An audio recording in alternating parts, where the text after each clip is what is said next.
Good afternoon, guys. Welcome back to Audi Retrofits. Today is Tuesday the 5th of November. So over the weekend we've had the Brazilian GP, which in all honesty was exciting with the rain and all the issues that we had. And then Max Verstappen took over and drove us into the distance. And I'll be honest, I fell asleep. But it was a wicked race. And I have to say, Max drove spectacularly. I'm not a big fan of him, but I have to say, from 17th to first place, using the red flag and all the other strategies they used, absolutely amazing, masterclass drive. But that was that on the weekend. Today I've got two cars in, both very special cars, and both cars are absolutely amazing in their own merit. Although I would pick one over the other. Drop me a message and let me know what you think it is that I would actually pick out of the two. You'll see them as I go over the day, but yeah, let me know later on which one of the two you think I would pick if it were mine. Now, the car in front of me, Lamborghini Aventador. So this absolutely gorgeous Lamborghini Aventador SV Roadster is in here. We don't normally get too many of these. I wish I did get more. But this is in for Apple CarPlay. Now this, as you can see, finished in that lovely orange with the black. Carbon absolutely everywhere. Door panels. You've got the satin carbon down here. Like absolutely everywhere. This thing is immense. Just taking this car in. Yeah, it's lovely. Gorgeous car. Now, Aventadors. Now, this is a 2017 one. A lot of people don't know that Lamborghini is ultimately owned by Audi, and a lot of the stuff inside of the cars, the electronics especially, are designed and made by Audi. So for anyone who's got an Audi A5 of, say, a 2010, you may recognize this button layout from your MMIs with the center dial, 4 buttons on either side. That is from the 3G system. From the old A5s, A4s, even the A6s had MMI 3G. So yeah, that comes from there. There's loads of little touches and quirks.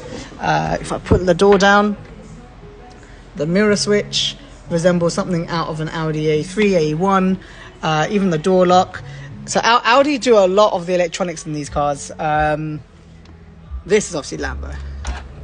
The fighter engine, the fighter jet, push to start. So I haven't turned on the engine itself. It's inside at the moment. I don't want to. I just wanted to flick on the stereo to show you, again, a very familiar menu interface here. If I press the car button, you're used to seeing this kind of thing. The font is a bit different. Yeah, it's Lamborghini style font. But yeah, you've got all the usual kind of menus that you get with 3G MMI.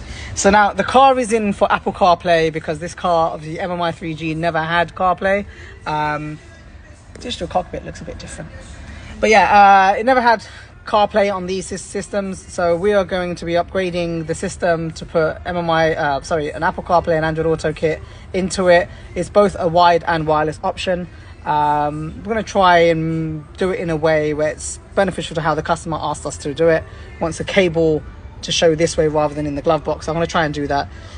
But yeah, I'm going to have to strip down the car. I'm going to be honest, it's going to be extremely difficult to work in this car as it's so low and laid back. You know, it's going to be hard to strip some of this. But the good thing about this car is these panels are removable. So I might just take them off to give me some extra headroom. And in general, just a bit of room to be able to work here. But yeah, this is lovely. Absolutely lovely car. And look at the size of these paddles. Absolutely huge. Now this car, something else. But yeah, this is what I'm working on today. So I'm going to be stripping this one down, putting in CarPlay, and the other car is outside. I will show you that in a little bit. Okay, so Simon's arrived. Be good to get an extra pair of hands. I've just removed off the roof panel, and I have to say the car looks way better like this. Way better. But yeah, it gives me way more room now, so I can go ahead and strip out the bits I need to get out to be able to get the CarPlay kit installed. So according to Instagram, it's been 36 minutes since the last upload, where Simon was here and he's going to help. And this is where we've got to so far. So we stripped out the center tunnel, stripped out the dash pod. I've done a bit of wiring already down there. I need to run a wire up to that point up there to get to another module at the back up there, which you need to tap into. Yeah, it's working in progress. In progress. Yeah, so here's the main center dash panel. We don't actually need to do anything on this, so moved it out to the side. And then the instrument cluster is over there. Just put it over to the side along with the roof panels. So everything's out the way. Obviously, don't want to scratch any of this Alcantara. There's Alcantara absolutely everywhere. I love it. There's a bit of leather here and then more Alcantara all over the dash. Yeah.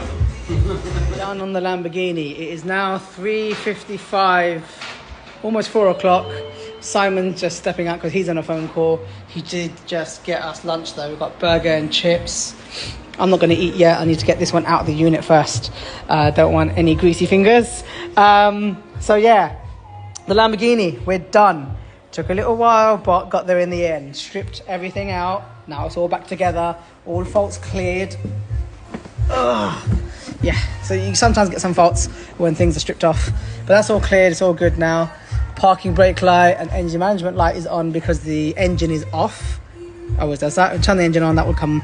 That will go off. Now, on the main screen here, it looks all normal. You've still got your access to your buttons and everything else. Everything works as normal. Now, if I press media, set it to AUX mode, and normally I'd reach over to the glove box and grab a USB cable, but today it's here. Asked for us to route the USB connector, not in the glove box, but down this side somewhere, so that he can plug a cable in and have his phone on charge on the center somewhere when he's driving along. And what I've done is run it right under the trim here. So if I just disconnect that, you can see there's a little corner sticking out. That's there so that it doesn't disappear under the trim. And it's held quite nicely. And so if I get the cable and just plug it back in, where's that socket? I can't even see it. Right, there you are. Plug it in there. And now I'll just take the other end and plug it into my phone. And now it says starting CarPlay as it loads up. Voila, there you go. So now we've got CarPlay working, all running from the factory controls here. This isn't a touchscreen on the Lamborghini, but yeah, Lamborghini, yeah, lovely. Yeah, maps, music, everything works. Yeah, that's that done. This is also a CarPlay kit, so you don't need the wire. It will also do Android Auto if you have an Android phone as well. So yeah, Android Auto, wireless CarPlay, wireless Android Auto, all working, all done. Can hand this Lamborghini back and get the second lovely car in. In fact, connect my phone, take my cable with me. Before, oh God, it's hard to get out of that. Before I hand it back, I have to put those two roof plates back on. But yeah, lovely. Simon's back, he's just munching away. Let me get this car out and I'll join you. I'm hungry. 4 o'clock, that's lunch at 4, what the hell? Next car in. This is gorgeous. We have ourselves a 2018 Bentley Continental GT. This thing is, in person, this thing is lovely. If you know, you know. Yeah, so this, everything about this is plush. The diamond stitching. I'm not a big fan of the wood interior, but you know, if I was given one of these, I don't think I'd complain. The seats, oh my gosh, the seats are like the softest thing I've ever sat in. When I was driving it in from outside, they're lovely. It's got the weird brown interior. I'm not sure about the brown colour on the door cards and the dash and all everywhere else, but it is very nice in here. It's got all of the stuff that you'd expect, soft closed doors, you know, keyless and everything else. Now if I just start up the car, the dash panel rotates and you get the 3 gauges, the little clocks. Press screen and it will rotate back and now show the lovely display in here. Now the car it has Apple CarPlay as standard, as you would expect on a year like this. However, the Apple CarPlay is wired only on this car, and it only does like a section of the screen. It doesn't do the full screen. So I've actually been playing around with some of the coding already on this, and I've already made it full screen. I need to grab a cable. Simon, hang on, let's see if we can get... Simon, yes? Can you grab my cable, please? He's playing with something. It's like a camera. I think he's got a 360 camera. Right, so while Simon grabs the cable, yeah, we just have a look through this system. So there is this app menu. Oh, hello, thank you. Right, oh, actually, my bad, cable under there, my bad. Right, so if I now plug in my phone to the car, it will switch over to CarPlay. Don't ask me again. Come on, this is a touchscreen. And yeah, it'll switch. Now this is pretty much the screen real estate that you get in like a Porsche Panamera. So yeah, lovely. And as you can see, it's been now coded to take advantage of the whole screen. Now previously it would be this section, CarPlay, and then something else on that side. But like I said, we've already done the coding on it, so we've made it full screen. Now the only thing left to do is code it in for wireless CarPlay. So I'm going to grab my laptop, do a few things, and hopefully when I'm done, wireless CarPlay will start working, and I will have to pair my phone, unfortunately this time, to the system to test it, but then I'll just delete it off after. But yeah, absolutely lovely in here. Do you know what, it's blocking out. It's got double glazed glass. Okay, so we're basically done on the Bentley. It's on charge at the moment because Bentleys are known to drain as much battery power as possible when the engine isn't running. And when the engine is running, then it's just draining as much petrol as it can possible. Obviously, this beast of an engine, yeah. Yeah, so Bentleys are notorious for just killing themselves on ignition, or if you just don't drive the car for like a week, it will just flatten out its battery. Now, inside the car, CarPlay. So as I showed before, we have widescreen CarPlay working, and for about a good half an hour I'm sitting here racking my brains, why can I not get the wireless CarPlay to work? I've coded it all in, blah blah blah, and then I thought, okay, maybe it's not the right software version. I should have gone to that first. So when I went down to software version, here we go, version information, turns out it's the wrong type. So yeah, this is older gen software. I figured it was like the same gen as my car. Turns out it isn't. This is MIB2, not MH2 Plus. So yeah, it can't do wireless CarPlay built in apparently. So the next best thing I have is our wireless dongles. Now these tiny little things, you plug into the USB port of the car, if I could see it. Upside down. There you go. So you plug it in there, lights up, and then on screen after 20 seconds or so, it will connect up. There you go, smartphone connected. And it comes up with that menu to say connect to this Bluetooth on your phone and CarPlay will work. So I'm going to connect to this Bluetooth from my phone and show you wireless CarPlay working.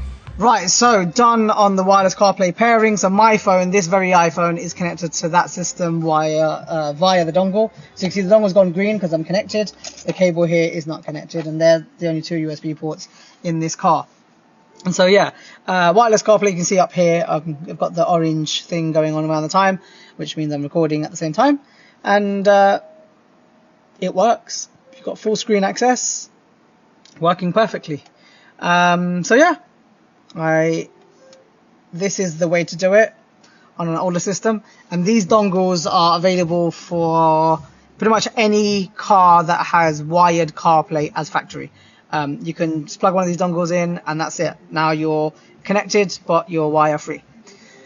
Right, the owner is running a bit late. He's just been texting me, so we're just gonna have to wait for him to turn up, but it's almost 6 o'clock. That's it for today. So it's come up to 7 o'clock. I'm still waiting for the owners to come and grab the Lamborghini and the Bentley. They've been held up in traffic somewhere on the M40, so I'm just waiting around. Ideally, I don't want to keep either of these cars in overnight. Yeah, that would just give me anxiety at home. So yeah, I'd rather have the cars picked up. But I'm coming outside and doing this because I asked a question in the morning and I wanted to follow up. So I asked, which of the two cars do you think I would prefer? The Bentley or the Lambo? Like I said, they both have their own merits. But if I had to pick one, which one would it be? And same question goes for you guys. If you had to pick one, which one would it be? An SV, Lamborghini Aventador Roadster, or the Continental GT? In exactly this spec. Hey guys, so yeah, I'm at home. It's about 9:30 now. I am shattered. I've got home, I've changed. I haven't ate yet. There's food right there on the cooker. I'm in the kitchen at the moment. But I was going through messages real quick, and I thought I'd settle the debate. So for me, in the spec of the two cars that were there, we had the orange Lambo SV with the orange and black seats, which amazing, looked so nice. And then on the other hand, we had the champagne coloured Bentley with the white leather and the brown interior. Both cars, as they are, you know, ride quality and everything. I picked the Bentley all day, every day. Why? Lambos are lovely, but that's just not the cars you can drive every day. Yeah, they're not as comfortable, not that practical either. The sound, oh my god, the V12 sound is amazing. I'd have that all day if I could as well. But that W12 from the Bentley wasn't bad either. So yeah, it was a bit of a, you know, would you go supercar or luxury family car? And for me, I'm an old man now, so luxury family car, definitely. But yeah, I've had so many people comment. Some people saying definitely you take the Lambo, and others were like, yeah, I think you go for the Bentley. And yeah, personally, the Bentley. And I've been reading what you guys have been saying, and to a surprise, actually, a lot of you have chosen the Bentley too. So yeah, it is a very nice car, I gotta say. Those seats, man, as soon as you sit in it, how soft those leather seats are, the cushioning. Jeez, Bentley really do know how to make your ass feel good.